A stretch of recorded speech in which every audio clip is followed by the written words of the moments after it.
جب بھی امت پہ کوئی کڑا وقت آتا ہے تو اللہ رب العزت کسی گلی کسی نکڑ سے ایسے شخص کا انتخاب فرما دیتا ہے کہ جس کا چہرہ، جس کی آنکھیں، جس کا داڑھی، جس کا قد، جس کا قد و قامت، جس کا بول، جس کی چال، جس کی چلن، جس کا اٹھنا، جس کا بیٹھنا، جس کا چلنا، ہر ایک ادا سے یوں پتہ چلتا ہے کہ شاید زمانے نے کروٹ بدل کر پھر اس امت کو کوئی ویسے کرنی عطا کر دیا ہے۔ اور جب اندھیرا گہرا ہو جاتا ہے اور جب کرن نکلتی ہے تو ایک بات یاد رکھو کہ بہت ساری جب کرن نکلتی ہے تو ایسے لوہے بھی ہوتے ہیں جو زمانے کی آندھی کی وجہ سے گرد آلود ہو چکے ہوتے ہیں، تو جب ہوا محبت کی چلنے کے بعد محبت کی کرن نکلتی ہے تو پھر وہ اکیلی نہیں ہوتی، کرن وہ بھی نکلتی ہے، چمکتے لوہے اس کی روشنی میں اضافہ کر دیتے اور پھر انقلاب کا آغاز ہو جایا کرتا ہے۔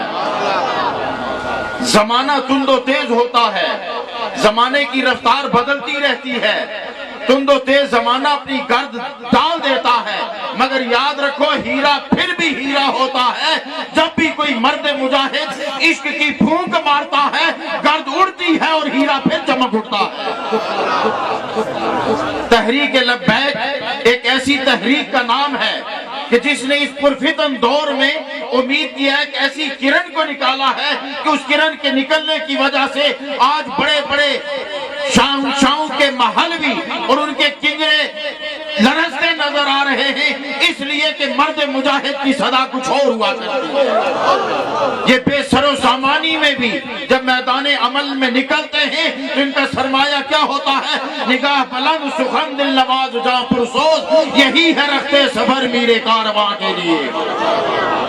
میں ڈاکٹر امینی صاحب کو اس دھرتی پر دل کی گہرائیوں سے خوش آمدید کہتا ہوں، اور ڈاکٹر صاحب ممتاز ہوتا ہر کلا وایو تاسو چ سوزلا پر راضی انشاءاللہ د زمون دڑا دروازے ممتاز ہوتا کلاوی ہے تاسو ذرا قدم پر قدم بمنگولاڑیو۔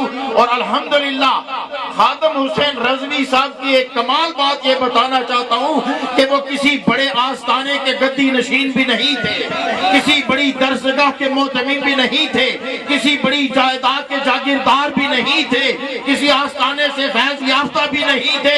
مجھے کہہ لینے دو ان پر براہ راست نظر مصطفیٰ کریم کی تھی۔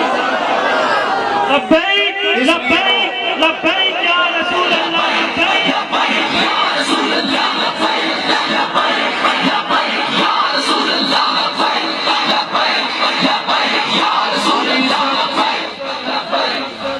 حق حق ہوتا ہے، سچ سچ ہوتا ہے، اور مبنی پر حقیقت بات یہ ہے کہ آج کہیں بھی اگر کوئی فیض بٹ رہا ہے تو وہ مدینے والے کی خیرات کا صدقہ ہے۔ آج ہمیں اگر کوئی عزت مل رہی ہے تو وہ مصطفیٰ کریم کے صدقے سے مل رہی ہے۔ آج اگر ہمارا وقار ہے تو مصطفیٰ کریم کے وقار کے صدقے ہے۔ آج اگر ہمارے جھنڈے بلند ہیں تو مصطفیٰ کریم کے نام کی وجہ سے بلند ہیں۔ ناموس رسالت کے لیے ہماری جانیں بھی حاضر ہیں، ہمارا مال بھی حاضر رہے گا، ہماری عقیدتیں بھی قربان ہیں، ہمارے جذبات بھی قربان ہیں، اس لیے کہ ناموس رسالت کی بات ہے، یہ کسی کی ذات کی بات نہیں ہے۔ ٹھیک فرمایا ڈاکٹر صاحب نے، ہم کیا جانے کہ اٹک کا رہنے والا خادم رضوی کون ہے، ہم کیا جانے اس کا قبیلہ کیا ہے، ہم نے نہیں کبھی پوچھا کہ اس کی ذات کیا ہے، ہم نے نہیں کبھی پوچھا کہ اس کے نام زمین کتنی ہے، ہم نے نہیں کبھی پوچھا کہ اس کے باپ کا نام کیا ہے، ہم نے کبھی نہیں پوچھا کہ اس کے پیچھے ہاتھ کس کا ہے۔ ہم نے دیکھا تو ایک ہی بات دیکھی کہ اس کی صدا میں محبت رسول کی خوشبو محسوس ہوتی رہی ہے۔ لہذا عشق کے چلتے دریا کو، عشق کے چلتے دریا کو لوہے کی زنجیروں سے نہیں روکا جا سکتا۔ چند ایک باتیں آپ کی سماعتوں کی نظر کرنا چاہتا ہوں۔ یہ ملک واضح طور پر بتا دینا چاہتا ہوں کہ دو قومی نظریے کی بنیاد پر بنا تھا، کوئی اور نظریہ نہیں تھا۔ ہم قائد اعظم محمد علی جناح کے ذاتی فلسفے کے نہ قائل تھے نہ ہیں. ہم قائد اعظم محمد علی جناح کو قائد اعظم صرف اس لیے کہتے ہیں کہ اس نے یہ وطن ہمیں دین کے نام پہ لے کے دیا تھا. یہ وطن دین کے لیے بنا تھا, یہ وطن دین کے لیے معرض وجود میں آیا تھا. تو جو برتن جس کے لیے بنایا جائے, جب تک وہی چیز اس میں نہ ڈلے, نہ برتن کی خیر رہتی ہے نہ منگتے کی خیر رہتی ہے. یہ برتن دین کے لیے بنا تھا, اس میں دین کی خیرات ہی ڈلے گی تو امن آئے گا, سکون آئے گا. پھر کیا ہوگا؟ پھر حاکم نہیں ہوگا, وہ قوم کا خادم ہوگا. پھر وہ ایوانوں میں نہیں ہوگا, وہ گلی کوچوں میں نظر آئے گا. پھر اسے پروٹوکول کی ضرورت نہیں ہوگی, اسے محبتوں کے سلام پیش کیے جائیں گے. اس لیے حضرات محترم, حق کے ساتھ کھڑے رہنا ہی حق کی بات ہوتی ہے. کوئی بندہ جہاں مرضی ہو, اگر وہ حق کے ساتھ کھڑا ہے تو پھر وہی سرخرو ہے, وہی سر بلند ہے. یہی صوفیاء کا سبق ہے, یہی اولیاء کا سبق ہے, یہی علماء کا سبق ہے, یہی درویشوں کا سبق ہے, یہی مومنین کا سبق ہے کہ ناموس رسالت پر سب کچھ قربان ہے. اور ناموس رسالت کا پہرا تبھی ہو سکتا ہے جب ہمارے خیالات بدلیں گے, ہماری سوچ بدلے گی, جب ہم قبیلائی سیاست سے نکلیں گے, جب ہم علاقائی سیاست سے نکلیں گے, جب ہم قومی سیاست سے نکل کر دین کی سیاست کی طرف آئیں گے.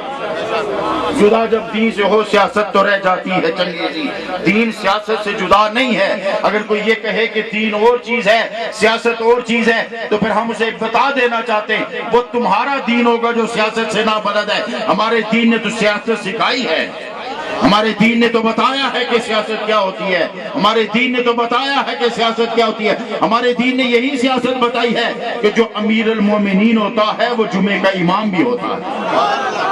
ہماری سیاست نے بتایا ہے جو امیر المومنین ہوتا ہے وہ خطبے بھی دیتا ہے. ہماری سیاست نے بتایا جو امیر المومنین ہوتا ہے وہ فقہی مسائل بھی بتاتا ہے. جو امیر المومنین ہوتا ہے وہ عدل بھی کرتا ہے. اور جس معاشرے میں عدل و انصاف نہ ہو, جس معاشرے میں عدالتوں میں انصاف نہ مل رہا ہو, جس معاشرے میں دفاتر میں سنوائی نہ ہو رہی ہو, جس معاشرے میں نوجوانوں کی صلاحیتوں کو کچل دیا جا رہا ہو, جس معاشرے میں سفارشوں کے ذریعے لوگ آگے آ رہے ہوں, ایسے موقع پر اگر تحریک لبیک کا نام سامنے آتا ہے تو پھر پتہ چل جاتا ہے کہ پرفتن دور کی اس اندھیرے میں روشنی کی کرن کا نام تحریک لبیک یا رسول اللہ ہے.